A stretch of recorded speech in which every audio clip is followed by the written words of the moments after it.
have announced our annual investment plan in the month of April. And from then onwards, we had been working on implementing our schedule. And this press conference, we are addressing the core issue of entertainment business, that is film industry. మీ అందరికీ తెలుసు, cinema యొక్క ప్రభావం భారతదేశంలోనూ ఆంధ్రప్రదేశ్ తెలంగాణ రాష్ట్రాల్లో ఎంత ఉంటుంది అని.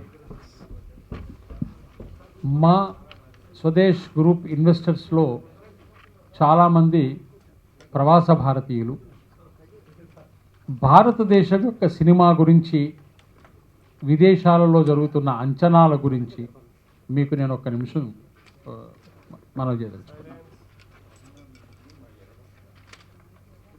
ప్రపంచంలో అందరికన్నా ఎక్కువ సినిమాలు ప్రొడ్యూస్ చేస్తున్న దేశం భారతదేశం. కానీ అమెరికా సినిమా వ్యాపారంతో పోల్చుకుంటే మన సినిమా వ్యాపారం కేవలం 10% మాత్రమే ఉంది. ఇది ఒక $10 బిలియన్ ఇండస్ట్రీ కింద గుర్తించబడింది. అంటే 60,000 నుంచి 1,00,000 కోట్ల రూపాయల వ్యాపార కేంద్రంగా గుర్తించబడింది. కానీ ఈ సినిమా పరిశ్రమలో అభివృద్ధి అనేది ఆ మోతాదులో కనపడలేదు. దీనికి కారణం ప్రొడ్యూస్ అవుతున్న సినిమాలన్నీ రిలీజ్ అవ్వట్లేదు. మనం కనుక ప్రపంచ దామాషాన్ని చూస్తే అమెరికాలో 7,000 మందికి ఒక థియేటర్ ఉంటే, చైనాలో 40,000 మందికి ఒక థియేటర్ ఉంటే, భారతదేశంలో 98,000 మందికి ఒక థియేటర్ ఉంది. అంటే థియేటర్ల దామాషా చూస్తే మన దేశంలో థియేటర్లు చాలా తక్కువ ఉన్నాయి. అలాంటి స్థితిలో ఇవాళ మనం కనుక గ్రామీణ ప్రాంతాల్లో పరిశీలిస్తే చాలా థియేటర్లు మ్యారేజ్ హాల్స్ కింద కన్వర్ట్ అవుతున్నాయి, గోడౌన్స్ కింద కన్వర్ట్ అవుతున్నాయి. ప్రొడ్యూస్ అవుతున్న సినిమాల్లో సగం మాత్రమే రిలీజ్ అవుతున్నాయి. ఇదొక చాలా విచిత్రమైన డైకాటమీలో ఇరుక్కునుంది సినిమా పరిశ్రమ. ప్రొడ్యూస్ అవుతున్న సినిమాలు రిలీజ్ కాకపోతే ప్రొడ్యూసర్లకు ప్రోత్సాహం లభించదు. రిలీజ్ అయిన సినిమాలు ఆడకపోతే ఎగ్జిబిటర్లకు ప్రోత్సాహం లభించదు. అలాగని సినిమా హాళ్ళు మన దేశంలో ఎక్కువ ఉన్నాయా అంటే ప్రపంచ దామాషాతో చూస్తే చాలా తక్కువ ఉన్నాయి. అయినా మనకి సినిమా కాక ఇంకా వేరే వినోద కార్యక్రమాలు ఏమన్నా ఉన్నాయా అంటే అలాంటివి కూడా భారతదేశంలో మా చిన్నప్పుడు సర్కస్లు ఉండేవి, ఇప్పుడు అవి కూడా కనపడలేదు. ఎంటర్టైన్మెంట్ ఇండస్ట్రీ అనేది చాలా ముఖ్యమైన. గ్లోబల్ స్టాండర్డ్స్లో చూస్తే Indians entertainment is very very cost effective. They do not spend as much as a global citizen spends. For example, అమెరికాలో ప్లంబర్ కావచ్చు, కార్మికుడు కావచ్చు, తన కుటుంబాన్ని తీసుకుని వీకెండ్కో యాట్ మీద సముద్రయానం చేసిన సంఘటనలు, వ్యానుల్లో విహారంకి వెళ్ళిన సంఘటనలు ఉన్నాయి. మన దేశంలో సినిమాకి వెళ్ళటమే చాలా గగనం. గ్రామీణ ప్రాంతాల్లో సినిమా థియేటర్లు మూతపట్టడానికి కారణం ఏంటని మా పరిశోధక బృందం తేల్చింది ఏమిటంటే, థియేటర్లు పాతబడిపోవటము, థియేటర్లు 500, 900 కెపాసిటీతో ఉండటము. ఇవాళ digital theatres, air conditioned theatres కోసం ప్రజలు మక్కువ చూపటము, అవి పట్టణాల్లో లభించడం వల్ల సినిమాతో పాటు షాపింగ్ అండ్ తతిమా కార్యక్రమాలు కూడా చేసుకోవడం కోసం వాళ్ళు పట్టణాలకి రావటం జరుగుతుంది. ఈ స్థితిలో ఈ సినిమా ఎగ్జిబిషన్ అనే దాన్ని ఒక కొత్త టెక్నికల్ ఒరవడికి తీసుకురావాలి అని మేము భావించాం. అందుకనే ఆంధ్రప్రదేశ్, తెలంగాణ 2 రాష్ట్రాల్లో కలిపి 450 సెంటర్లలో మేము స్వదేశ్ మాల్స్ నిర్మిద్దామని, ప్రతి మాల్లోనూ 2 మినీ థియేటర్స్ అంటే 200 to 250 సీటర్స్ ఉన్న థియేటర్స్ నిర్మిద్దామని ప్రణాళిక రూపొందించడం జరిగింది. ఈ మేరకు అడ్వర్టైజ్మెంట్ కూడా రిలీజ్ చేయడం జరిగింది. భూ యజమానుల నుంచి వాళ్ళు భూమి అమ్మటానికి సిద్ధంగా ఉంటే దాని యొక్క మార్కెట్ రేటు అవన్నీ వివరాలు తెలపమని, అలాగే పార్ట్నర్షిప్ కానీ, లీజ్ కానీ, అవుట్రేట్ పర్చేజ్ కానీ, దీని మీద వీ వాంట్ టు బై 450 సెంటర్స్లో మేము మాల్స్ నిర్మిద్దామని. మాల్స్ నిర్మించడంలో ఇంకొక ప్రధానమైన కారణం ఏమిటంటే, మేము స్వదేశ్ కిసాన్ అనే ఒక ప్రాజెక్ట్ కింద రైతులతో పాటు కలిసి వ్యవసాయం చేయించడానికి, వ్యవసాయంలో కాస్త మెరుగుదల తీసుకురావడానికి ప్రయత్నం చేస్తున్నాం. వారి ఆహార ఉత్పత్తులు అమ్మటానికి మాల్స్ ఏర్పడితే కనుక ఒక ప్రాంతంలోని రైతుల ఆహార ఉత్పత్తులు ఇంకో ప్రాంతంలో అమ్మటానికి అవకాశం ఉంటుంది. అలాగే ఉత్పత్తుల యొక్క వాల్యూ అడిషన్కి ప్రొడ్యూసర్ కంపెనీస్ కూడా, అంటే గ్రాస్ రూట్ లెవెల్స్, గ్రామీణ ప్రాంతంలో గ్రాస్ రూట్ లెవెల్స్లో ఆర్థిక విధానం కనుక సరిగ్గా ఉంటే, పునాదుల నుంచి మనం ఆర్థికంగా కనుక బలపడితే ఉపరితలం అదే సరిదిద్దుకుంటుందని మా అభిప్రాయం. ఇవాటి వరకు ఎలాంటి కార్యక్రమాలు జరిగినా ఉపరితలం వరకే జరుగుతూ వచ్చాయి, కానీ పునాదుల నుంచి సరిచేయాలి అనేది ఒక దృక్పథం. సో ఈ దృక్పథంతో మేము ముందడుగు వేస్తున్నాం. సినిమా పరిశ్రమను కూడాను ఎలాగైతే డిజిటైజ్డ్ థియేటర్స్, మినీ థియేటర్స్ ఏర్పాటు చేయాలి అలాంగ్ విత్ మాల్స్ అనే కాన్సెప్ట్. ఎందుకంటే అట్లీస్ట్ 30,000 పాపులేషన్కి ఒక థియేటర్ ఉండాలి అనేది మా ధ్యేయం. ఇన్ని థియేటర్స్ వస్తున్నప్పుడు ప్రొడ్యూస్ అయిన సినిమాలకి ఎగ్జిబిషన్కి అవకాశం దొరుకుతుంది. అలాగే కొత్త సినిమాలు ప్రొడ్యూస్ చేయడానికి, కొత్త కథలు చెప్పడానికి, కొత్త కథకులకు అవకాశం లభించాలి అనేది కూడా మా ఉద్దేశం. అందుకనే సినిమాలు ప్రొడ్యూస్ చేస్తానికి మంచి స్టోరీస్ తీసుకుని, కాన్సెప్ట్స్ తీసుకుని బయలుదేరే యువకులకు కూడాను మేము ఆహ్వానం పలుకుతున్నాం. మా వెబ్సైట్ని సంప్రదించవచ్చు, మా కాల్ సెంటర్ని సంప్రదించవచ్చు. కొత్త ఊహలు, ఎందుకంటే ఒక కథ చెబుతాను అని బయలుదేరే వాళ్ళు హైదరాబాద్కి, గతంలో మెడ్రాస్కి మనం వింటూ ఉన్నాం. చాలామంది సినిమా ప్రపంచంలో ఏదో సాధిద్దామని చెప్పి ఒక 1000 మంది నలిగిపోతే 10 మంది నిలబడ్డట్టుగా మనకి తెలుస్తూ ఉంటుంది. అంటే నాకు సినిమా ప్రపంచంతో ప్రత్యక్షంగా ఎలాంటి సంబంధం లేదు. ఆ స్థితి నుంచి మార్చాలని మా మధుపర్లో నిర్ణయం. 1000 మందికి ఆలోచన ఉంటే కనీసం 900 మంది కన్నా మనం చేయుతనివ్వాలి, ప్రయత్నమైతే చేయాలి అనే సత్సంకల్పంతో 1000 కోట్లతో సినిమాలు తీయడం కోసం ఒక రివాల్వింగ్ ఫండ్ ఏర్పాటు చేయడం జరిగింది. చాలామంది సినీ ఆర్టిస్టులు, డ్రామా ఆర్టిస్టులు, టెలివిజన్ ఆర్టిస్టులు వాళ్ళకి పని దొరకని పరిస్థితుల్లో ఇబ్బందులకు గురవుతూ ఆర్థికంగా నలిగిపోతున్న దశలో వాళ్ళని కనీసం ఒక 4-5 నెలల వరకన్నా మనం ఆదుకోవడానికి ప్రయత్నం చేద్దాం అనే ఉద్దేశంతో 100 crores ఒక రివాల్వింగ్ ఫండ్ ఏర్పాటు చేయడం జరిగింది. అంటే రివాల్వింగ్ ఫండ్లో వాళ్ళు రుణం తీసుకుంటే మళ్ళీ తిరిగి చెల్లించేయాలి, ఎందుకంటే ఇంకోటికి ఉపయోగపడాలి కాబట్టి. సినిమా వ్యాపారంలో సంపాదించిన లాభాల్లో కొంత పోర్షన్ అన్న ఈ సినిమాలోనే జీవితం గడుపుతూ, సినిమానే జీవితంగా గడుపుతున్న వాళ్ళకి చేయూతగా ఇవ్వడానికి, వాళ్ళకి అండగా నిలబడటానికి రివాల్వింగ్ ఫండ్ ఏర్పాటు చేయడం జరిగింది. సో ఈ 2 ప్రపోజల్స్ని ముందుకు తీసుకెళ్తూ తెలంగాణ రాష్ట్ర ప్రభుత్వానికి ఇంటిగ్రేటెడ్ ఫిల్మ్ డెవలప్మెంట్ కాంప్లెక్స్ నిర్మించడం కోసం మేము ఒక ప్రపోజల్ అందజేయడం జరిగింది. ఇంటిగ్రేటెడ్ ఫిల్మ్ డెవలప్మెంట్ కాంప్లెక్స్లో ఒక ఫిల్మ్ ట్రైనింగ్ ఇన్స్టిట్యూట్, ఎఫ్టిఐ పూనాని మించిన ఫిల్మ్ ట్రైనింగ్ ఇన్స్టిట్యూట్, దీనికి కాల్టెక్ అనే కాలిఫోర్నియా ఇన్స్టిట్యూట్ ఆఫ్ టెక్నాలజీ వాళ్ళ యొక్క డిజిటల్ నాలెడ్జ్ని తీసుకుని వాళ్ళతో సయోధ్యగా చేయడం కోసం మేము ప్రయత్నాలు ప్రారంభించాం.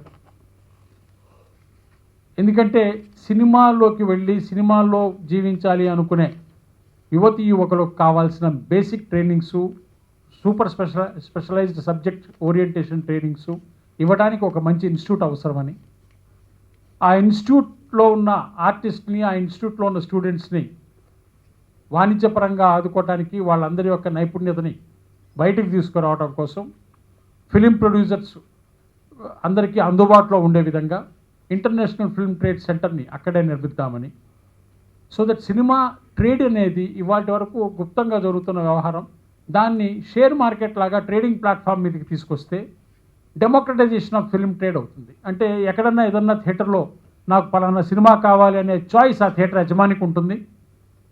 తన సినిమాని చూసే వాళ్ళందరికీ, ప్రేక్షకులకి, థియేటర్ల వాళ్ళందరికీ చెప్పుకునే అవకాశం సినిమా ప్రొడ్యూసర్కి ఉంటుంది. అప్పుడేమవుతుందంటే ప్రొడ్యూస్ అయిన సినిమాలు మ్యాక్సిమం నెంబర్ ఎగ్జిబిషన్ అనేది జరుగుతుంది. లేకపోతే ఎగ్జిబిట్ కాకపోతే మంచి కళాఖండమా కాదా అప్రిషియేట్ చేసేవాళ్ళు లేకపోతే ఆ కళకి గుర్తింపు రాదు. కాబట్టి ఫిలిం ట్రేడ్ సెంటర్ ద్వారా ఎప్పుడైతే ఎలక్ట్రానిక్గా మనం ఈ సౌకర్యం కల్పించగలుగుతాం, ప్రతి film will be traded electronically all over the globe. They can download it. మీ అందరికీ తెలిసి వాళ్ళంతా డౌన్లోడింగ్, ఎక్కడ ఏమి ఫిజికల్గా ప్రాపర్టీ వెళ్ళాల్సిన అవసరం లేదు. So they can download, any individual can download from other parts of the world. US, Germany, Australia, ఎన్ని చోట్ల తెలుగు వాళ్ళు ఉన్నారు, ఎన్ని చోట్ల భారతీయులు ఉన్నారు. సో అందుకనే దీన్ని ఇంటర్నేషనల్ ఫిల్మ్ ట్రేడ్ సెంటర్ అని చెప్పి పెడుతున్నాం. ఇక్కడ టెక్నాలజీకి, ఫిలిం ప్రొడ్యూసర్స్కి, వీళ్ళందరికీ కూడాను అండదండగా ఉండటం కోసం ఈ భవనాన్ని నిర్మించి IIM&F క్యాంపస్లోనే ఇది ఉండటం వల్ల నేర్చుకుంటున్న విద్యార్థులకి మనం సైమల్టేనియస్గా ట్రైనింగ్ ఇవ్వడానికి, నేర్చుకున్న విద్యార్థుల్ని వినియోగించుకోవడానికి, ఆ ఇన్స్టిట్యూట్ని లాభాల్లోకి తీసుకెళ్ళడానికి ఉపయోగపడుతుందని భావిస్తున్నాను. ఔత్సాహికులందరినీ మా వెబ్సైట్ని చూసి మా కాల్ సెంటర్తో మాట్లాడితే they can start interacting with us. So that ఈ రివాల్వింగ్ ఫండ్ని ఏర్పాటు చేయటము, రివాల్వింగ్ ఫండ్ నడపడానికి కూడాను ఫిలిం పర్సనాలిటీస్ని, చాలా పెద్ద పెద్ద దిగ్గజాలు ఉన్నారు, వాళ్ళందరినీ కూడా రిక్వెస్ట్ చేసి వాళ్ళతో ఒక అడ్వైజరీ కమిటీ వేసే ప్రయత్నంలో కూడా ఉన్నాం. చాలామంది ఫిల్మ్ పర్సనాలిటీస్, రిటైర్డ్ పీపుల్ ఉన్నారు, చాలా పేరుగాంచిన వాళ్ళు ఉన్నారు. వాళ్ళకి సాధక బాధకాలు తెలుసు, వాళ్ళకి ఇబ్బందులు తెలుసు. కాబట్టి వాళ్ళందరి యొక్క సలహాలను కూడా తీసుకుందామని, ఉదాహరణకి దాసరి నారాయణరావు గారు, తమ్మాడి భరద్వాజ్ గారు, రాఘవేంద్రరావు గారు, ఇట్లాంటి వారందరినీ కూడా సంప్రదించి వాళ్ళందరితో కమిటీస్ వేద్దామని ప్రయత్నంలో ఉన్నాము. ఈ కార్యక్రమం కూడా ఈ నెలలో ముగుస్తుంది. కాబట్టి ఈ నెలలో వచ్చిన అప్లికేషన్స్ అన్నీ కూడా అడ్వైజరీ కమిటీస్కి, స్క్రీనింగ్ కమిటీస్కి అందజేసి, so that July 1st week నుంచి మేము మా వ్యాపార కార్యక్రమాన్ని ప్రారంభిస్తున్నాం. అందుకని 4 రోజుల ముందుగా అందరికీ తెలియజేయటం మా బాధ్యతగా ఈ పత్రికా విలేకరుల సమావేశంలో మీ అందరికీ విన్నవించుకున్నాం. ఈరోజు ఏ సినిమాలు కూడా సక్సెస్ కావాలంటే ఎన్నో కారణాలు కనిపిస్తున్నాయి. అందులో కొన్ని సినిమాలు మాత్రమే స్పెషలైజ్డ్ కారణాల వల్ల సక్సెస్ అవుతున్నాయి. అందులో ఎక్కువగా అడ్వర్టైజ్మెంట్, తర్వాత మీ మీడియా వాళ్ళు ప్రమోట్ చేయడం అనేది కూడా ఒక కారణంగా కనిపిస్తున్నది. కానీ ఈరోజు మన వాళ్ళలో చాలా గొప్ప టెక్నాలజీ ఉంది, ఆలోచనలు ఉన్నాయి. దాని ఉదాహరణ చెప్పాలంటే బాహుబలి కానివ్వండి, ఇంకా రీసెంట్గా సక్సెస్ అయిన కొన్ని సినిమాలు కానివ్వండి మనకు కనిపిస్తున్నాయి. బట్ ఎందుకు ఫెయిల్ అవుతున్నాయి సినిమాలు, ఎందుకు సినిమా హాలు మూతపడుతున్నాయి అంటే ముఖ్యంగా ఆలోచనలతో తీసినటువంటి షార్ట్ ఫిల్మ్స్ ఈరోజు చాలామంది చూస్తున్నారు. మీరు ఈ యొక్క ప్రివ్యూ థియేటర్లు కూడా షార్ట్ ఫిల్మ్స్ ఎప్పటికీ పడుతున్నాయి.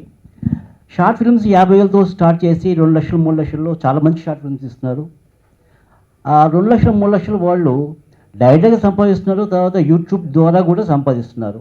ఈరోజు షార్ట్ ఫిల్మ్స్కి చాలా చాలా క్రేజ్ పెరిగింది, చాలామంది కూడా వస్తున్నారు. అయితే ఈ చిన్న మధ్య తరహా సినిమా నిర్మాతలు, తర్వాత కొత్తగా వస్తున్న డైరెక్టర్లు వాళ్ళ యొక్క పేరుని ఎందుకు ముందుకు తీసుకుపోలేకపోతున్నారంటే వాళ్ళకి సినిమా రిలీజ్ చేసే టైంలో పెద్ద సినిమాలు రావడం, అవి రిలీజ్ చేయలేకపోవడం, చిన్న వాటిని రిలీజ్ చేయకపోవడం, తర్వాత కొన్ని పండుగలు ఇలాంటి టైంలో వీళ్ళ చిన్న వాళ్ళకి ఎలాంటి అవకాశాలు దొరకకపోవడం, వాళ్ళ యొక్క ప్రదర్శన చూపించడానికి అవకాశాలు దొరకకపోవడం కూడా ఒక కారణం అవుతున్నది. కానీ మేము స్వదేశ్ మాల్ అనేది స్టార్ట్ చేస్తున్నాము. అది మల్టీ కాన్సెప్ట్ థింగ్ అండి. మా యొక్క స్వదేశ్ మాల్లో స్వదేశ్ బజార్ ఉంటుంది. అందులోకి వచ్చేసి మీరు పప్పులు, ఉప్పులు, ఎలక్ట్రానిక్ ఐటమ్స్, సబ్బులు, ఇలా అన్ని ఐటమ్స్ మీరు కొనవచ్చు. మార్కెట్లో దొరికే ధర కన్నా 10 నుంచి 40% ధర తక్కువ ఉంటుంది మా దగ్గర. తర్వాత ఇక్కడ వస్తువులు కొన్నప్పుడు మా యొక్క కస్టమర్స్కి మేము కొన్ని కూపన్స్ ఇస్తామండి. ఆ కూపన్స్ తోటి వాళ్ళు సినిమాలు పోవచ్చండి. మా సినిమా థియేటర్కి వెళ్ళి సినిమా చూడాలంటే కేవలం డబ్బే అవసరం లేదండి. మీరు మీ వస్తువులు కొనుక్కున్నప్పుడు మేము ఇచ్చే ప్రోత్సాహకాల మీద మీ సినిమాలు చూడొచ్చు. అందువల్ల ఈ సినిమాలు ఎవరైతే తీస్తున్నారో వాళ్ళు వాళ్ళ ప్రదర్శనని చూపించుకోవడానికి చాలా మంచి అవకాశం వస్తుంది. మా యొక్క స్వదేశ్ బజార్లో కేవలం స్వదేశ్ బజారే కాకుండా సోషల్ అండ్ సామాజిక ఆలోచన కూడా పెట్టుకొని మేము హెల్త్ కేర్ సెంటర్ కూడా స్టార్ట్ చేస్తున్నామండి. ఆ హెల్త్ కేర్ సెంటర్లో కేవలం 100 రూపాయల లోపు ఫీజు ఇచ్చేసి, అదే ఫీజు కూడా ఇవ్వాల్సిన అవసరం లేదు, మేము ఇచ్చే ఈ కూపన్లు కూడా వాడుకోవచ్చు. ఫీజు ఇచ్చి డాక్టర్ దగ్గర చూపించుకొని పక్కనే ఉన్న ప్యాథలాజికల్ ల్యాబ్లో 20 రూపాయలు, 30 రూపాయలు, 50 రూపాయలు పెట్టేసి వివిధ రకాలైనటువంటి టెస్టులు చేయించుకోవచ్చు. తర్వాత మేము ఇచ్చే ఆ యొక్క మెడికల్ షాప్లో జనరిక్ మెడిసిన్ ఉంటుందండి. మేము బ్రాండెడ్ మెడిసిన్కి ఎక్కువగా ప్రోత్సాహం చూపించకపోవచ్చు. ఎందుకంటే బ్రాండెడ్ మెడిసిన్ కేవలం లాభాపేక్ష మీద ఉంటుంది. జనరిక్ మెడిసిన్ వచ్చేసి ప్రజల కోసం ఇవ్వబడుతున్న మెడిసిన్ అండి.